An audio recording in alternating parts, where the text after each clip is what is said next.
Lep pozdrav iz ljubljanskega studia 136, to so Vesti na vesti. Minister za gospodarstvo Matej Lahovnik je sporočil, da razume zahteve zaposlenih v slovenjgraškem Prevent Globalu.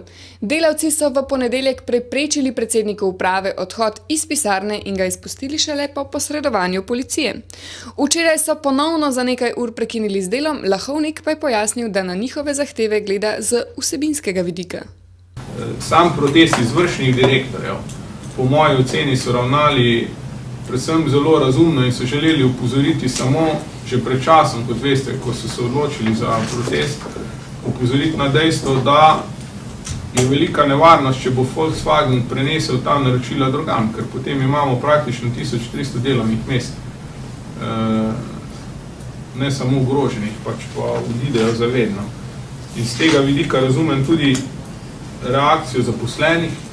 Mislim, da je v zadnjem trenutku, da so uporabili pač edino sredstvo, ki ga imajo na voljo, ampak so njihove zahteve zelo razumne in vsebinske.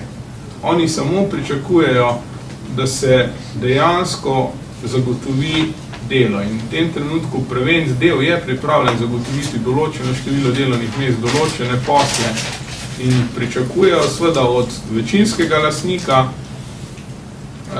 da okolikor seveda on ustraja na nekih pozicijah, ki pomenijo, da zdaj potem ti posli Volkswagena grejo drugam, da potem takoj priskrbi nadomestne posle in zagotovi delo. In to je povsem razumna, upravičena zahteva zaposlenih. A dej ber, kaj ti risanki gledaš? Nerazumno pa je po Lahovnikovem mnenju trenutno ravnanje večinskega lastnika Janka Zakeršnika in uprave Prevent Globala. A se pravi še Lahovnik? Ja. Še eno risanko. A je to imam zdaj?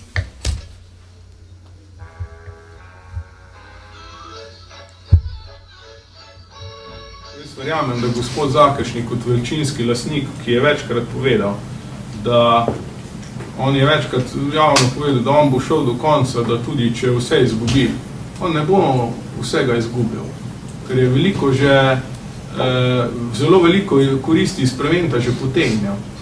Vse lahko izgubijo zaposleni, ki si želijo samo dela. Na večinskem lastniku je pa seveda zdaj čas, da pokaže tudi nekaj družbene odgovornosti in sprejme odločitve, ki bodo zaposlenim zagotovile delo. In je to obnašanje izrazito neodgovorno. Ljubljanski župan Zoran Pločnik Janković je z nasmeškom, ta nasmešek bi on mogel patentirati, stari.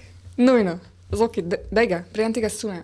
Pozval državno-zborsko komisijo, ki jo bo vodila poslanska SDS, da v njegovem primeru uporabijo tudi detektor laži. Ne se prijav, kaj je na svoj, ni spet. Trenutek resnice, detektor laži. Preiskovalna komisija bo med drugim preverjala nakup 119 stanovanj v Šiški, ki jih je mestna občina Ljubljana kupila od Vegrada. Mene enega, prosim. Tudi me lahko priklopijo, ker ponujam se sam na detektor laži. Če me bo le vabil. Ja, silo se pa ja ne bom, ne tam. Ampak po moje do tak, ne, to rabijo samo, da lahko svoje napake zakrivajo. Na policijski upravni enoti Koper so se pohvalili, da so ujeli referentko, ki je izdala 59 ponarejenih vozniških dovoljenj. V najmanj 44 primerih je osumljena prejela podkupnino, pri ponarejanju pa je pomagal še 25-letnik iz Kozine. Biznis, Veš, to folk tok te pike pa napihajo, pa pol ti policaj, ker veš, ti da kar 3 pike, ki ni z volana držal, pa te fure, pa se veš. Hiter brez izpita. Kaj pa pol? Koper.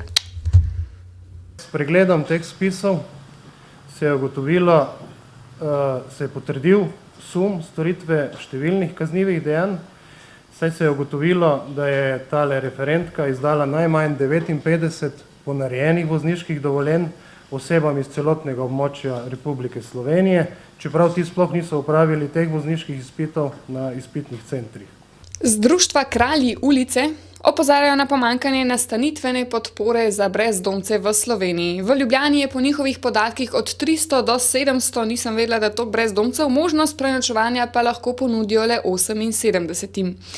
Država bo v skladu z evropsko zavezo problem cestnega brezdomstva poskušala premagati do leta 2015. Obstaja še kaj drugega kot cestno brezdomstvo, a je tudi Lahko si v službi brezdomci. služben... A veš, to so oni, ki skozi delajo, pa ne hodijo več domov. Pa. Ja, Starkič varianta. Ja.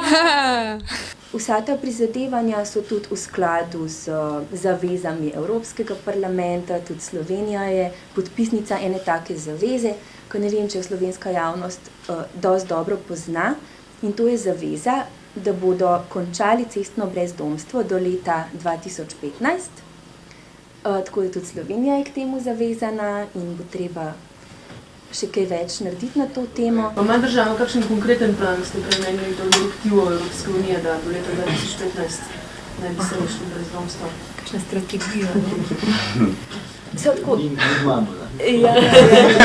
delamo na tem, ne. Recimo na nivoju mesta so tu neke 5-letne strategije. Zdaj strategija za reševanje brezdomstva prav na nivoju države ne obstaja. Obstaja pač mreža organizacij, zelo veliko stvari se je premaknilo na tem področju. Tudi Ministrstvo za delo, družino in socialne zadeve je tako zelo odzivno in zelo v bistvu se da dobro z njimi sodelovati in tako nekako z roko v roki zelo dobro napredujemo, ampak ta strategija nas še čaka in sem noter bomo morali vključiti na nek način privabiti tudi druge akterje. Komentar na komentarjev komentar, Boštjan Pihler. Na moj četrtkov komentar glede zaresne zahrbtnosti je že v petek javno preko istega medija odreagiral kompromitirani Janez Kopač. Ta je javnosti sporočil, da v času njegovega ministrovanja Lafarge Cement ni dobil dovoljenja za sežig odpadkov, ter da nič, kar sem povedal o ogromnih dovoljenih izpustih iz Lafarge Cementa in njegovih dobičkih, ne drži. Poglejmo resnici v obraz.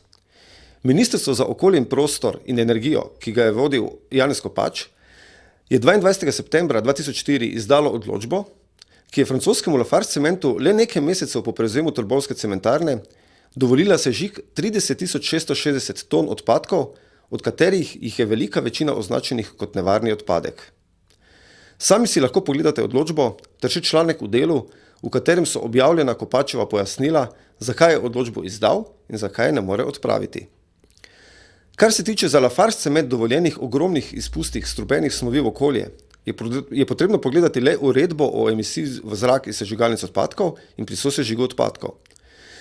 Za sežigalnic odpadkov je predpisana mejna vrednost za skupni organski ogljik TOC 10 mg na kubični meter, Lafarge Cementu pa je na podlagi 6. člena te uredbe mejna vrednost povišana na 200 mg na kubični meter. Tako piše v njegovem okoljevarstvenem dovoljenju.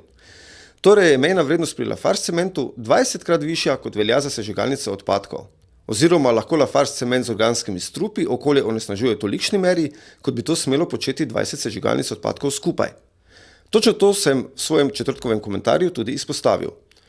Glede letnih čistih dobičkov Lafarge Cementa pa je Delo 16. decembra lani navedlo več kot 11 milijonov evrov za leto 2007 in nekaj manj kot 10 milijonov evrov za leto 2008. Uradni podatki za obdobje 2006-2008 pa navajajo poprečno nekaj manj kot 8 milijonov evrov čistega dobička. Torej bi bila morebiti pretirana le moja ocena o okrog 10 milijonov evrov čistega letnega dobička v Lafarge Cementu. Zgolj to.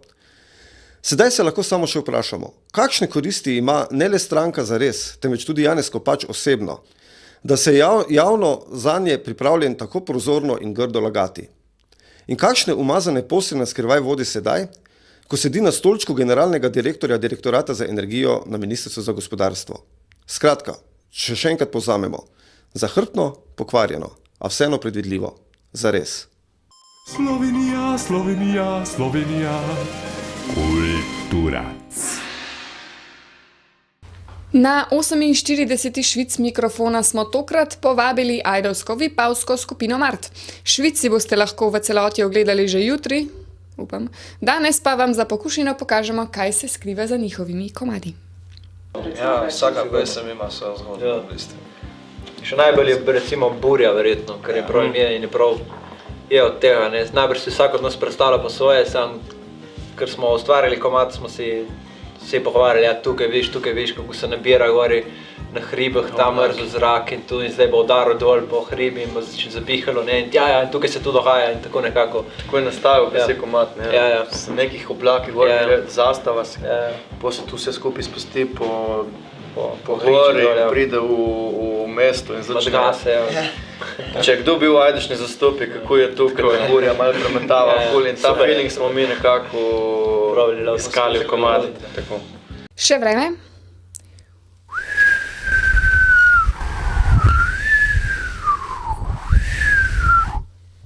Iz ljubljanskega studia 136, to je bila Burja, pa Vesti na vesti.